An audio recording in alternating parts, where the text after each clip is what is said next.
Friends, Manjula Vinod recipe ಚಾನೆಲ್ಗೆ ನಿಮ್ಮೆಲ್ಲರಿಗೂ ಸ್ವಾಗತ. ಇವತ್ತು ನಾನು ಬದನೆಕಾಯಿ ಮಸಾಲ ಎಣ್ಗಾಯಿ ಮಾಡ್ತಿದ್ದೀನಿ. ಇದು ಚಪಾತಿಗೆ, ದೋಸೆಗೆ ತುಂಬ ಚೆನ್ನಾಗಿರುತ್ತೆ. ಒಂದ್ಸಲ ಟ್ರೈ ಮಾಡಿ. ಬನ್ನಿ ರೆಸಿಪಿನ ಹೇಗೆ ಮಾಡೋದು ಅಂತ ನೋಡ್ಕೊಂಡು ಬರೋಣ.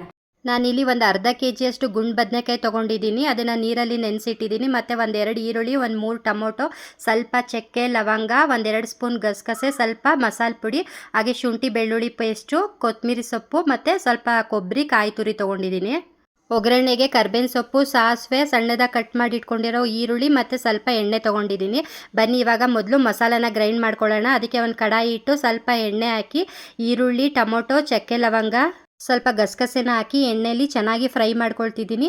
ನೀವು ಬೇಕಾದರೆ ಈ ಸಮಯದಲ್ಲಿ ಶುಂಠಿ ಬೆಳ್ಳುಳ್ಳಿ ಪೇಸ್ಟ್ ಇಲ್ಲ ಅಂತಂದರೆ ಶುಂಠಿ ಮತ್ತು ಬೆಳ್ಳುಳ್ಳಿನ ಸ್ವಲ್ಪ ಹಾಕ್ಕೊಂಡು ಎಣ್ಣೆಯಲ್ಲಿ ಇದ್ರ ಜೊತೆ ಚೆನ್ನಾಗಿ ಫ್ರೈ ಮಾಡ್ಕೊಳ್ಳಿ.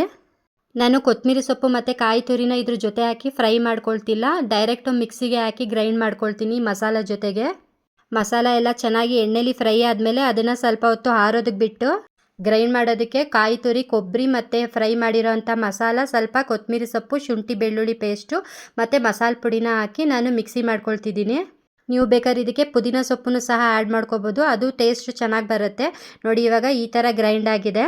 ಗ್ರೈಂಡ್ ಮಾಡಿರೋ ಅಂಥ ಮಸಾಲಾನ ಒಂದು ಸರ್ವಿಂಗ್ ಬೌಲಿಗೆ ಹಾಕ್ಕೊಂಡು ನಾನು ಬದನೆಕಾಯಿನ ಚೆನ್ನಾಗಿ ತೊಳ್ಕೊಂಡು ಹುಳ ಏನಾದರೂ ಇದೆಯಾ ಅಂತ ನೋಡಿ ಅದನ್ನು 4 ಭಾಗ ಕಟ್ ಮಾಡಿ ಈ ಥರ ಮಸಾಲ ಜೊತೆಗೆ ಸೇರಿಸ್ತಾ ಇದ್ದೀನಿ. ತುಂಬು ಎಣ್ಗಾಯಿ ಅಂತ ಹೇಳ್ತಾರಲ್ಲ, ಆ ಥರ ಬದನೆಕಾಯಿ ಹಾಕಿ ಈ ಥರ ಮಸಾಲ ಎಣ್ಗಾಯಿನ ಮಾಡೋದು ತುಂಬ ಟೇಸ್ಟಿಯಾಗಿ ಚೆನ್ನಾಗಿರುತ್ತೆ. ಒಂದು ಸಲ ಟ್ರೈ ಮಾಡಿ ಯಾರಾದರೂ ಈ ಥರ ಮಾಡಿಲ್ಲ ಅಂತಂದರೆ.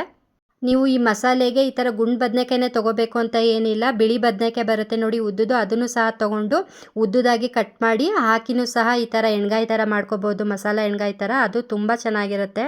ನೋಡಿ ಬದನೆಕಾಯಿ ಎಲ್ಲ ಮಸಾಲೆಯಲ್ಲಿ ಚೆನ್ನಾಗಿ ಮಿಕ್ಸ್ ಮಾಡ್ತಿದ್ದೀನಿ. ಇವಾಗ ಇದನ್ನು ನಾವು ಎಣ್ಣೆಗೆ ಬಿಡೋಣ. ಬನ್ನಿ ಫಸ್ಟು ಒಂದು ಕಡಾಯಿ ಇಟ್ಟು ಅದಕ್ಕೆ ಕಡಲೆಕಾಯಿ ಎಣ್ಣೆ, ಸಾಸಿವೆ, ಕರ್ಬೇವಿನ ಸೊಪ್ಪು, ಸಣ್ಣದಾಗಿ ಕಟ್ ಮಾಡಿರೋ ಈರುಳ್ಳಿನ ಹಾಕಿ ಚೆನ್ನಾಗಿ ಫ್ರೈ ಮಾಡ್ತಿದ್ದೀನಿ.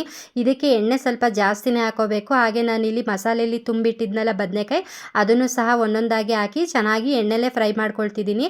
ಈ ಬದನೆಕಾಯಿ ಮಸಾಲೆ ಎಲ್ಲ ಎಣ್ಣೆಲೇ ಚೆನ್ನಾಗಿ ಫ್ರೈ ಆಗಬೇಕು. ಒಂದು 10 ನಿಮಿಷನಾದರೂ ಚೆನ್ನಾಗಿ ಫ್ರೈ ಮಾಡಬೇಕು. ನಾನು ಅದಕ್ಕೆ ಲಿಡ್ ಮುಚ್ಚಿಡ್ತಾ ಇದ್ದೀನಿ. ನೋಡಿ ಬದನೆಕಾಯಿ ಎಲ್ಲ ಎಣ್ಣೆಲೆ ಎಷ್ಟು ಚೆನ್ನಾಗಿ ಫ್ರೈ ಆಗ್ತಿದೆ ಅಂತ ಹೇಳಿ ಎಣ್ಣೆ ಎಲ್ಲ ಬಿಟ್ಕೊಳ್ತಾ ಬರ್ತಾ ಇದೆ. ಇವಾಗ ನಾವು ಇನ್ನು ಮಿಕ್ಕಿರುತ್ತಲ್ಲ ಮಸಾಲ, ಅದನ್ನೆಲ್ಲ ಹಾಕಿ ನಿಮ್ಮ ಕನ್ಸಿಸ್ಟೆನ್ಸಿ ಎಷ್ಟು ನೀರು ಬೇಕು ಈಗಲೇ ಸೇರಿಸ್ಕೊಂಡು ಅದಕ್ಕೆ ರುಚಿಗೆ ತಕ್ಕಷ್ಟು ಉಪ್ಪನ್ನ ಹಾಕಿ ನಾವು ಕುದಿಯೋದಕ್ಕೆ ಬಿಡಬೇಕು. ಈ ಗ್ರೇವಿಗೆ ನಾವು ಇನ್ಯಾವುದು ಮಸಾಲ ಪದಾರ್ಥನ ಹಾಕೋದು ಬೇಡ. ಈ ಗರಂ ಮಸಾಲ ಇಂಥದ್ದೆಲ್ಲ ಯಾವುದೂ ಹಾಕೋದು ಬೇಡ. ಇಷ್ಟೇ ಮಸಾಲೆ ಸಾಕು ಇದಕ್ಕೆ. ಬರೀ ಧನಿಯಾ ಪುಡಿ, ಅಚ್ಕಾರದ ಪುಡಿ, ಅರಿಶಿನ ಇಷ್ಟೇನೆ. ತುಂಬ ಚೆನ್ನಾಗಿ ಬರುತ್ತೆ ಮಸಾಲ ಎಣ್ಗಾಯಿ.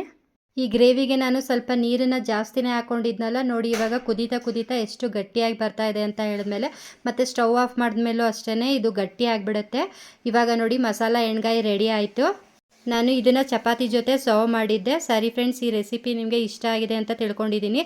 ಇಷ್ಟ ಆಗಿದರೆ ಪ್ಲೀಸ್ ಲೈಕ್, ಶೇರ್, ಕಮೆಂಟ್ ಹಾಗೆ ಸಬ್ಸ್ಕ್ರೈಬ್ ಮಾಡ್ಕೊಂಡು ನೋಡಿ. ಮತ್ತೆ ಸಿಗ್ತೀನಿ ನೆಕ್ಸ್ಟ್ ರೆಸಿಪಿ ವ್ಲಾಗಲ್ಲಿ. ಬಾಯ್.